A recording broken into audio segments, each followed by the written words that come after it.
You are listening to a Clarkesworld Magazine podcast with your host and narrator, Kate Baker. Greetings, Clarkesworld citizens. How are you doing? I hope this podcast finds you extraordinarily well as we barrel into 2022, these last stories of 2021.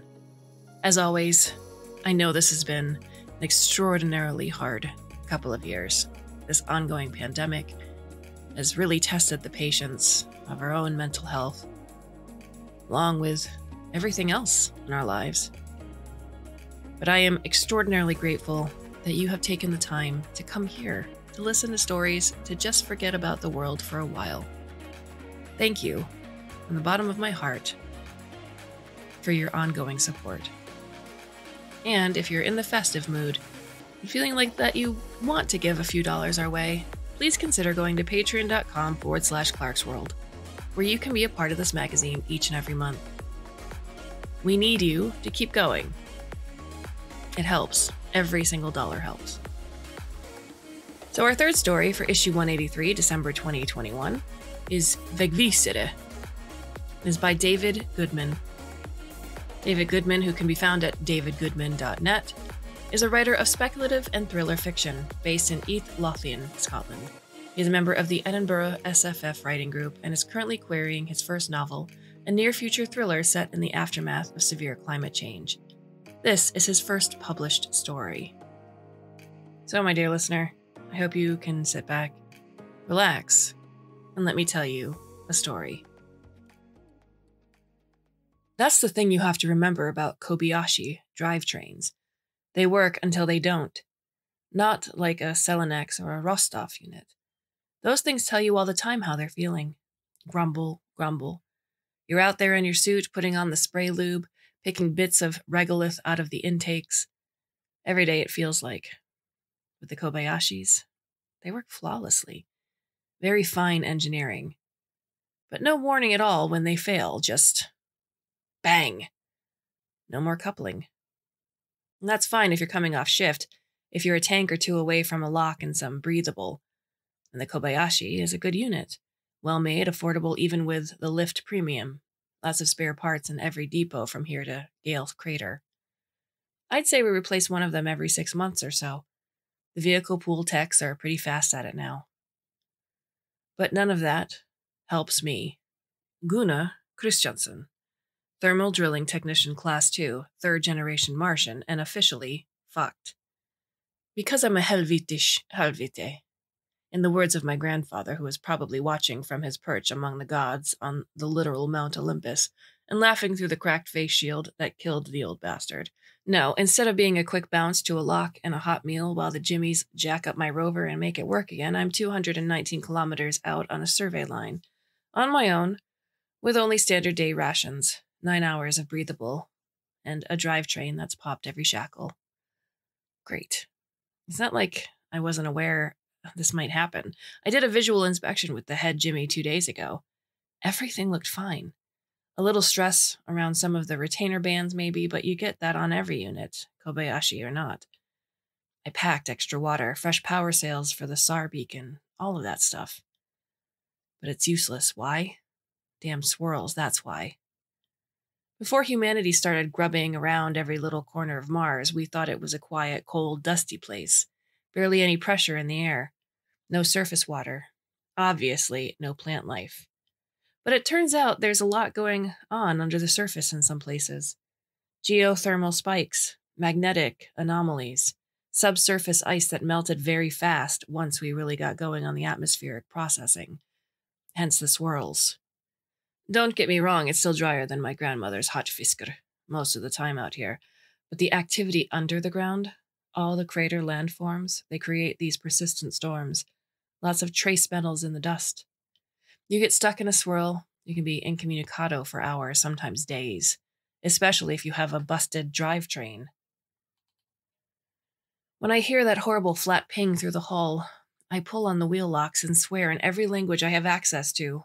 Suit on, depressurize, then clump outside to confirm. I needn't have bothered. The sound of a drivetrain going is unmistakable.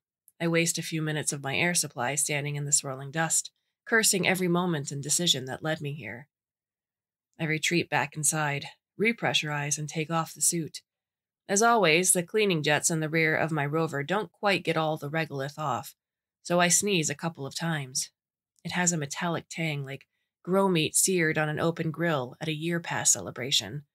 Permits for an open flame were so rare when I was a child that particular smell has stayed with me. It's a little strange now that I think about it, that the whole planet is made of dust and rock that smells like that. Something to do with the carbon, I guess. My rover is pretty comfortable. It's a long-range survey model designed for several nights out, with consumable replenishment from cash stores. Bunk and personal gear on one side, survey table and seating in the center. Then the entire right-hand side is all survey gear, lockers, and crates. Seismic monitors, wind speed capture kits, atmosphere samplers, scan drones, sub-mil LiDAR units. You name it, I've got it. What I don't have is a spare drivetrain. It's not normally an issue. Even on a long survey run, I could pop up a satellite ping, even a handheld flare.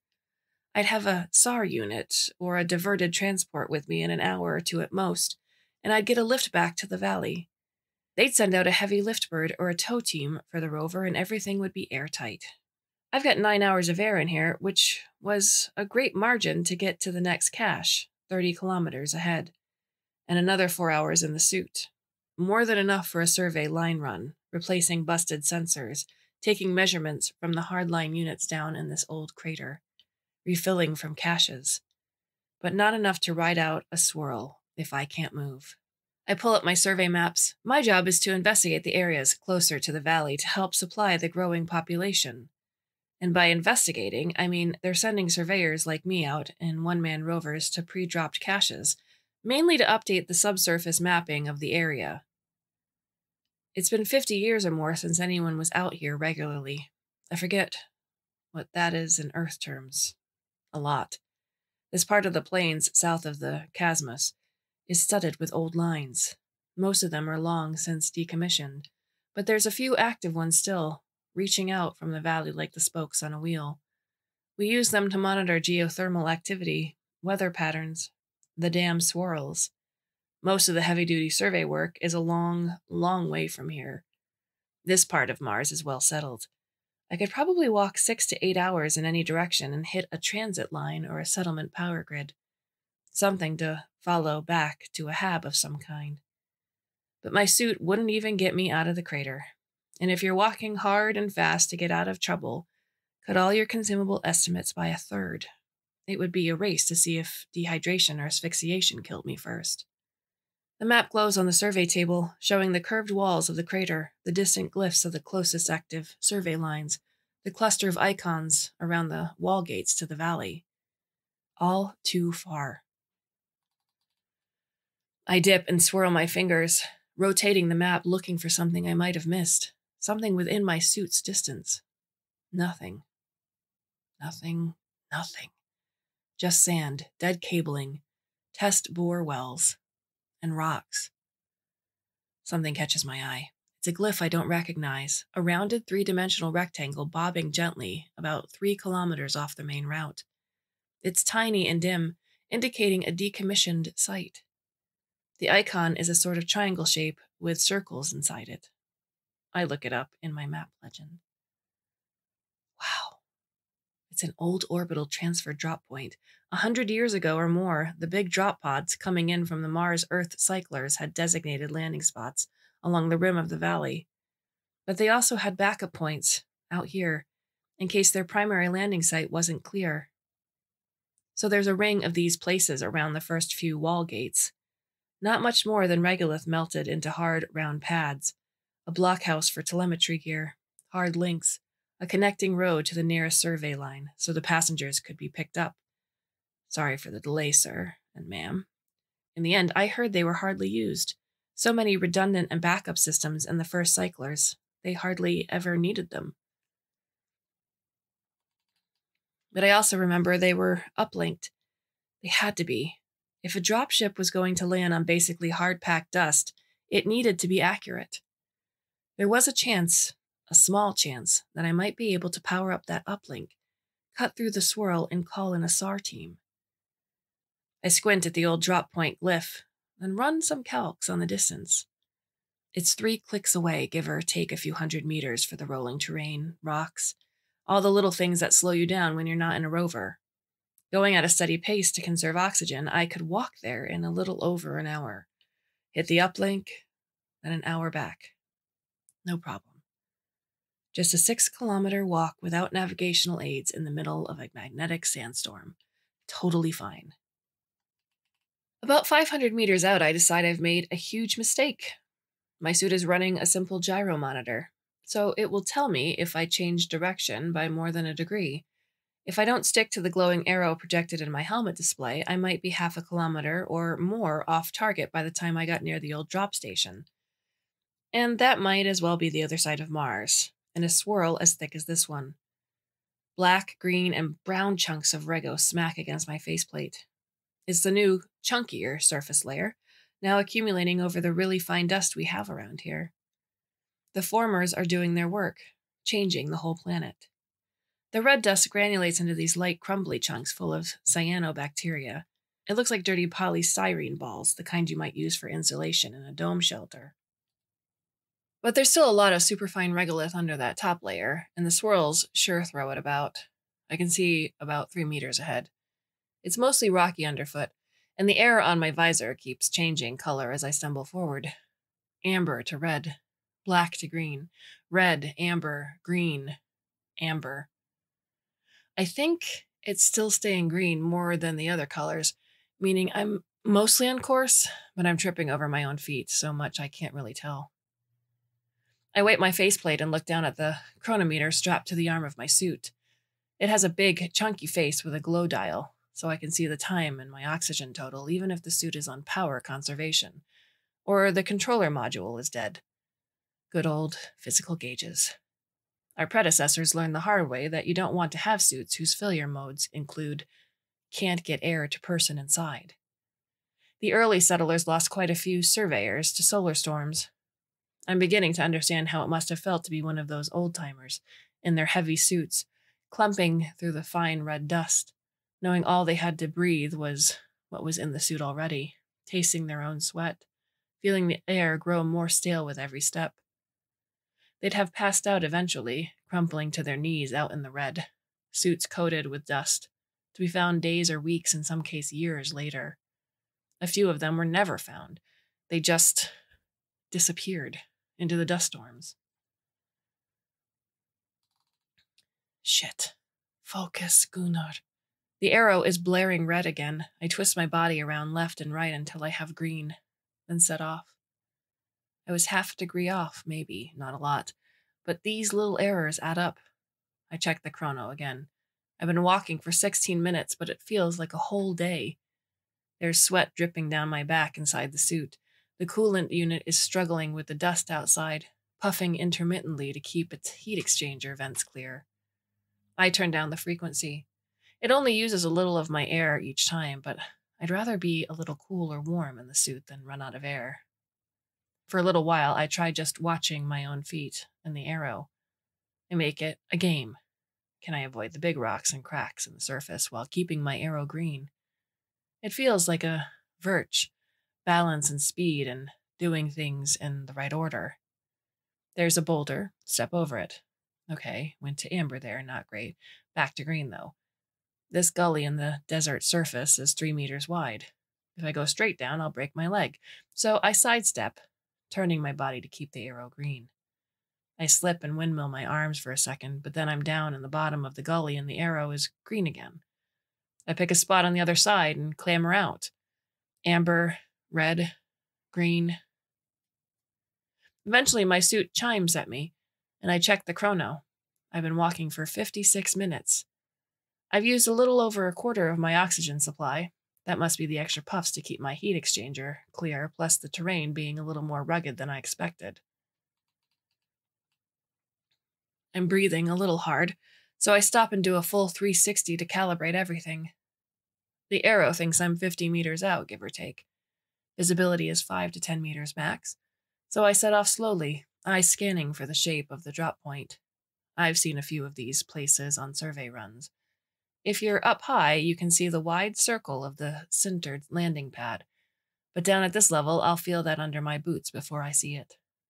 Instead, I need to look for the blockhouse at the edge of the pad, a low, angular shelter with comms, maybe even rations and air. It might not have been stocked recently, but with any luck, the comms might work, if I can power them up. I'm scanning, left and right, looking for any shapes emerging out of the swirl. It's the middle of the Martian day, but in the swirl it seems like the middle of the night.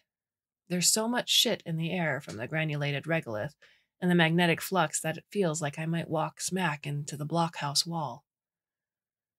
There. A dark shape just off to my left.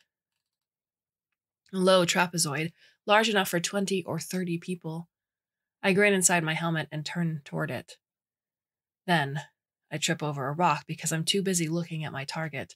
I'm already swearing as I crash forward into the dust, granules scattering everywhere. My gloved fingers punch through the top layer into the fine dust underneath, and a cloud of it engulfs my helmet. I'm covered in the damn stuff. Flat on my belly, the weight of my suit pack pushing me down. I struggle back onto my knees, still swearing. Someone is watching me. From this angle, knees sunk into the bacterial crust of the regolith, I can't see the blockhouse anymore. But there is a person, half hidden by the billowing dust, in a suit maybe 10 meters away. They are roughly between me and the drop point, I think. The arrow blinks green as I tilt my body back, trying to get a clear view. I wipe sticky granules off my visor. The suit power blinks out. My orientation arrow is gone. All my readouts flicker and disappear. The whir of the suit pumps winds down to silence. So now all I can hear is the quiet hiss of the fail-safe regulator bleeding air into my suit, and the hollow moan of the wind outside. The heating elements in my gloves turn off, and I can feel the creeping cold beginning to cut through the thick material a few seconds later. I struggle to my feet, heart hammering in my chest, eyes flicking down to my wrist gauge. I stop, lower my arms, take a deep breath. In through the nose, out through the mouth. I have to get my heart rate down. Panic absolutely won't help right now. After a moment, I'm as calm as I think I'm going to get. I guess that I'm only a step or two away from where I saw the blockhouse. I see my own footprints in the crusty desert surface.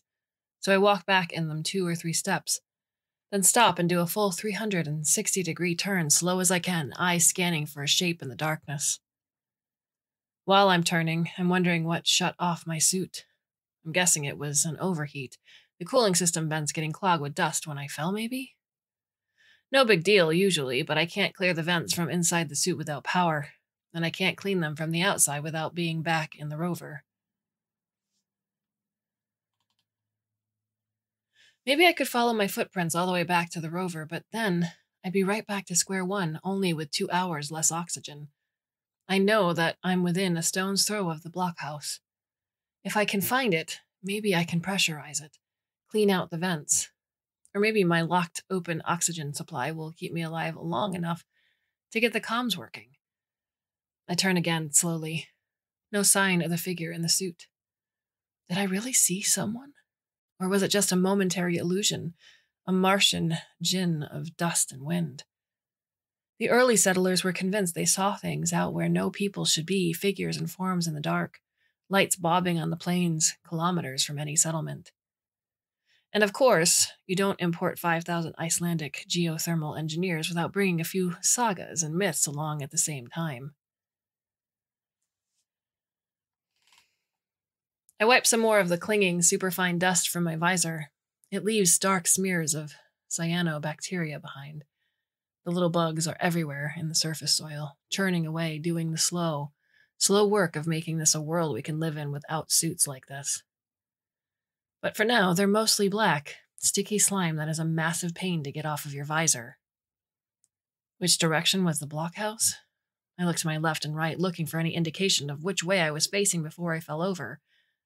There's the trail of footprints coming in. Here's the 2 holes my knees made when I tripped, and the powdery depression where I fell on my face.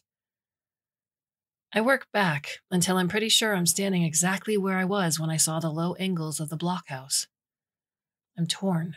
If I move from here, I might lose my own footprints, but if I don't move, I might be standing 30 meters from the blockhouse for another hour, and then set off in the wrong direction.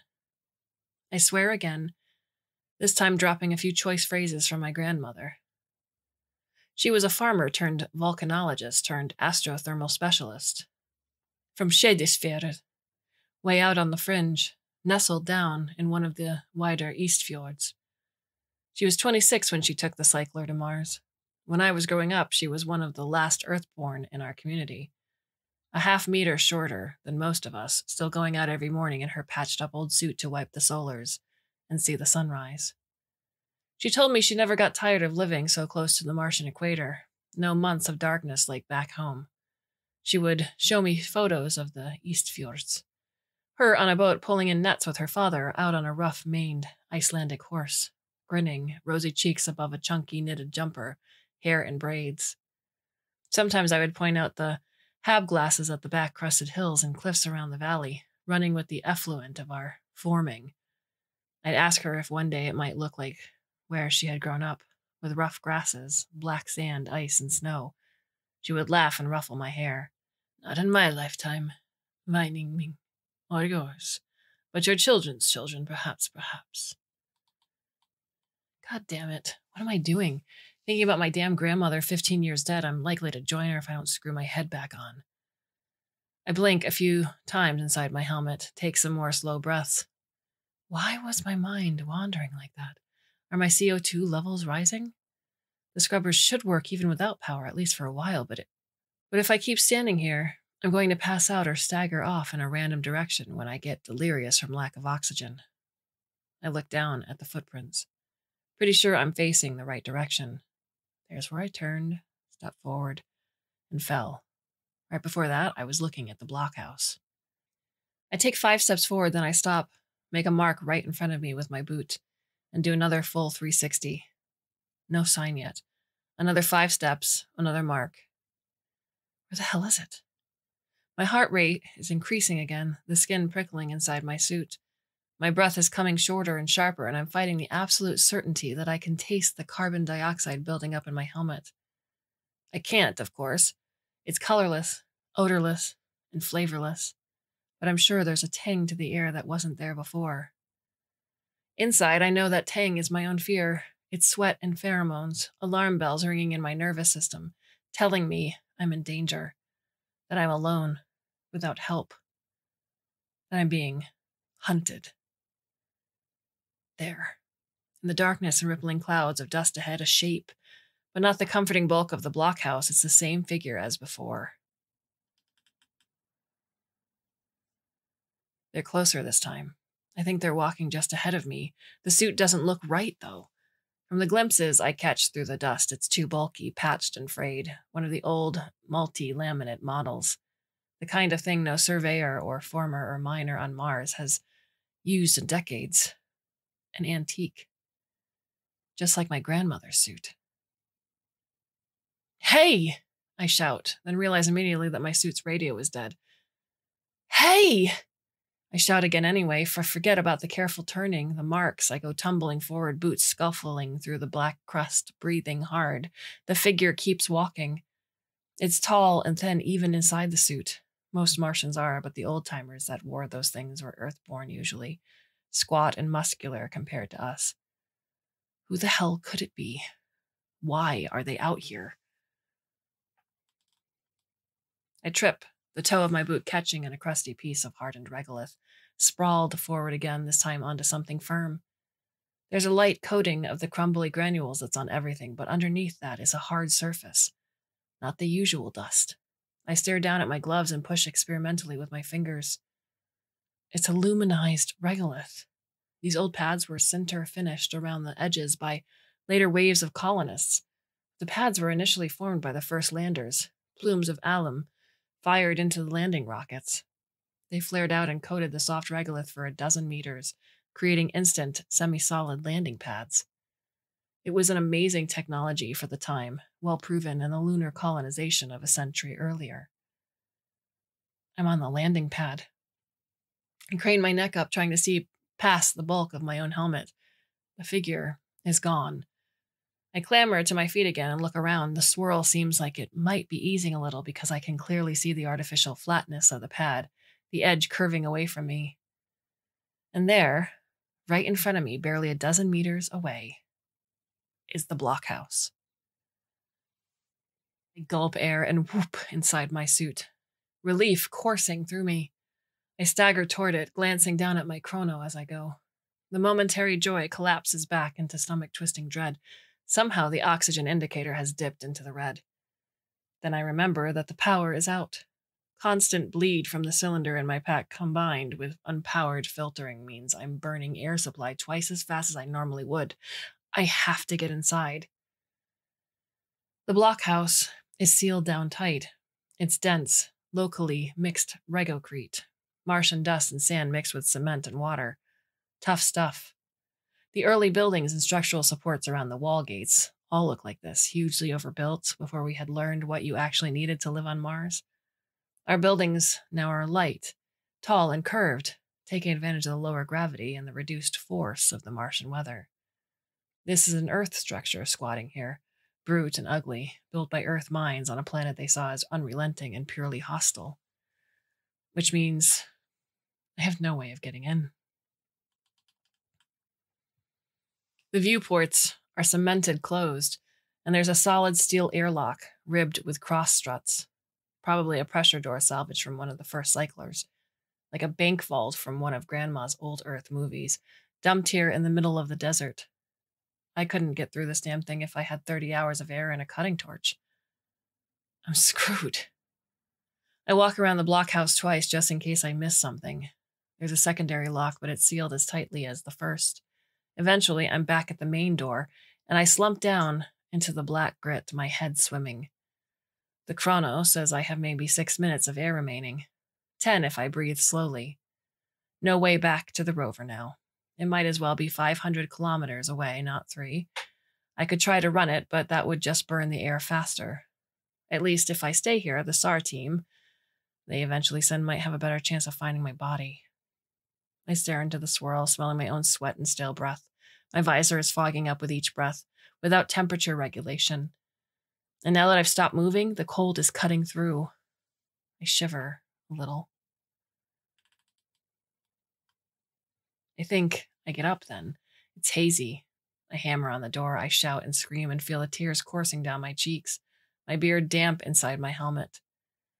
I don't want to die alone out on some damn survey line. I hear the dull thuds of my gloved hands against the steel, the rattle of my own breathing. The edges of my vision are darkening. I see the valley, my family's dome, the pale sun rising, my grandmother standing out there looking at the covered vegetable frames. The greenhouse rose, waving as she came back in for skyr and coffee. I scream, the last of my body heat fogging my visor. I feel my gloves pressed hard against the uncaring steel. And there's nothing. The first thing I'm aware of is how much my throat hurts. I cough again, groan. My eyes feel like they're cemented together. I try to blink them open, but that's not in the cards yet. Hey, he's waking up. I hear, and goddamn, that's Sigrun from North Curve. Sar, we called her. Sigrun and Rescue. She's amazing. Pulled 5 miners out of a bad swirl last full turn. Wait, how the fuck am I alive? The surge of adrenaline is enough to pull my eyelids apart, and I blink. They're crusty with dust and sand. The light is incredibly bright. I'm inside somewhere. Is it a rover? A SAR spinner? No, the surface under me isn't moving, and I'm still in my suit. Sigrun is kneeling beside me, her helmet open, a hydration pack in her hand. She puts her hand behind my head and offers me a sip. Very dehydrated, Gunnar. Small sips. The water is so clean and clear and cold that I groan as I take a sip. Now that I'm drinking, I can feel how cracked and dry my lips are. Where? I start, but my voice comes out as a dry, husky cough, only just above a whisper. I take another sip and try again. Where am I? Where am I? Sigrun smiles. Old blockhouse on the 4th line. Good job with the refresher. I blink and I see that she's right. We're inside the blockhouse.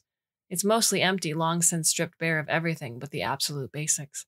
A single large space. When it was built, it would have padded benches down either side and along the middle, a small kitchen area, racks for spare suits and ration packs, everything that a diverted crew and passenger complement might need for a few hours or even a day or two of waiting. Now it's empty. Just a dusty comms console and a backup set of oxygen tanks and scrubbers. Enough to pressurize the space for a day or two, for a few people. The lights overhead are ancient LEDs behind milky white plastic, so they're not very bright, really. My eyes are adjusting now. I sit up a little, and Sigrun places a gentle but firm hand on my chest. Whoa, Gunnar. Take it easy. You're not... How? I start to say, this place has been sealed up tight for decades, but there's still dust in here. Brought in by the teams that change the filters and restock the oxygen once a year, or just the regocrete slowly degrading, flexing and shifting as swirls come and go, and Marsquakes occasionally shake the ground, stirred by the return of moisture and heat to the planet. Either way, there's a layer of it, perhaps a millimeter or two. Enough to see the footprints.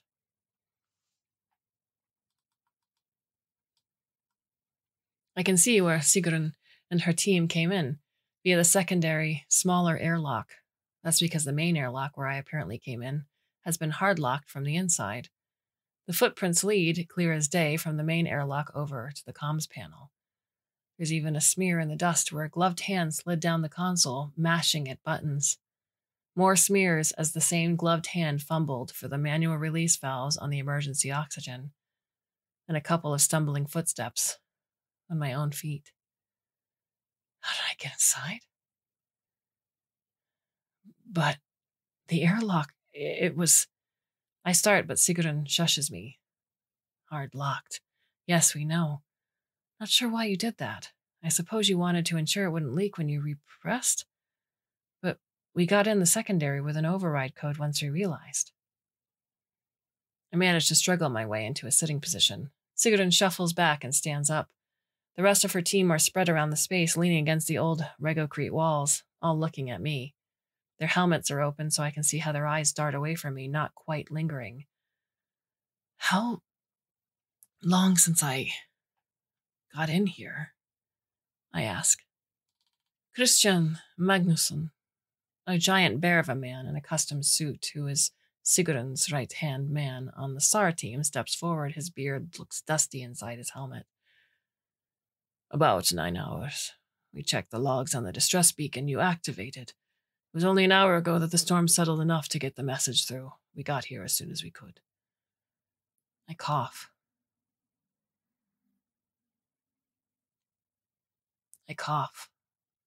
That explains my headache. I don't remember getting in here. We did find footprints all the way around the blockhouse, said Sigrun. I think maybe you were confused? Lack of oxygen, perhaps? Did you forget about the primary door release? Suddenly, I feel like a very small, very stupid child, of course.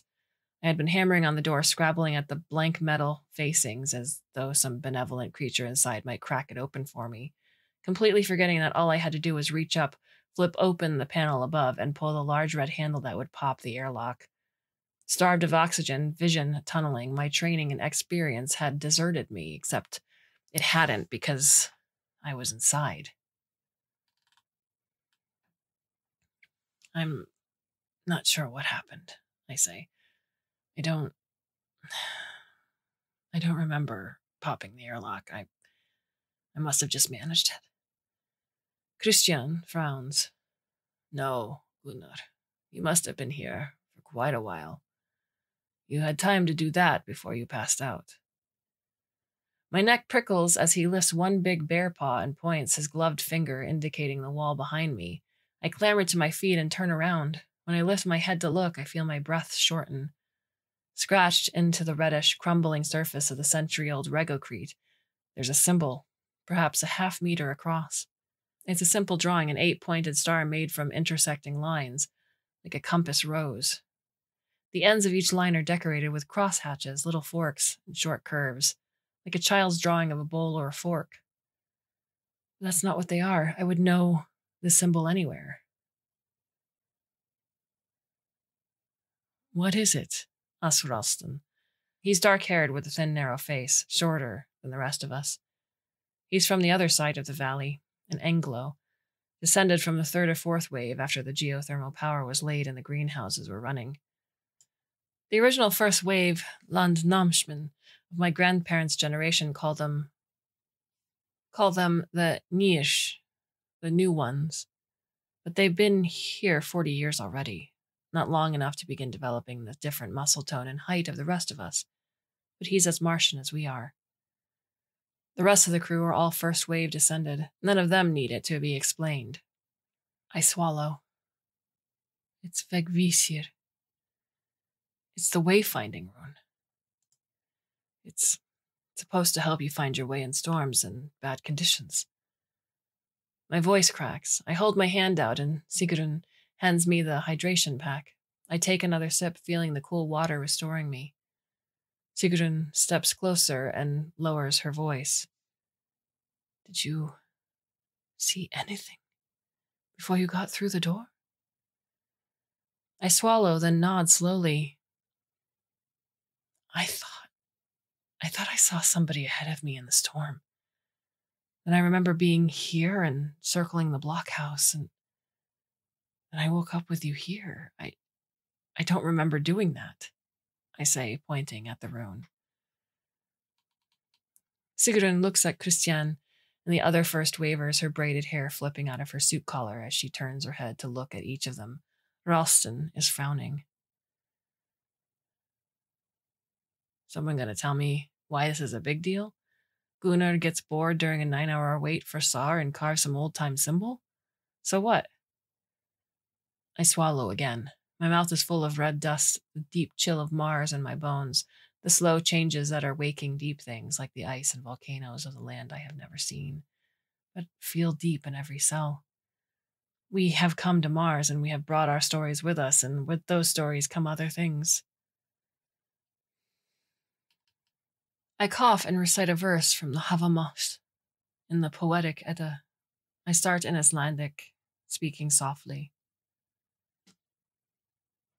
Ungur var ek form, for ek ein saman, for var ek virar vega. Þigur fotrum, ek annan fann, maður mans gaman. Ralston frowns again. What does that mean? I smile, certain now. They're here with us. They came in the ships. They are out in the dust storms, in the hidden canyons, down in the deep cracks where the ice and water and heat waits. They're guiding us, protecting. As long as we remember this planet is their home to give it the care we should have given to Earth, they will help us. Seriously, what does it mean? Says Ralston. He's young, and I can see he's spooked, surrounded by the tall, taciturn first wavers. I see the dusty old blockhouse from his viewpoint, the crew looming over him, lights flickering, a strange symbol on the wall. I smile at him. It's a giving of thanks. For what? He says, smiling back, uncertain. I recite the verse again, this time in English. Young was I once.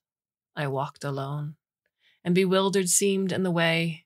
Then I found me another, and rich I thought me, for man is the joy of man.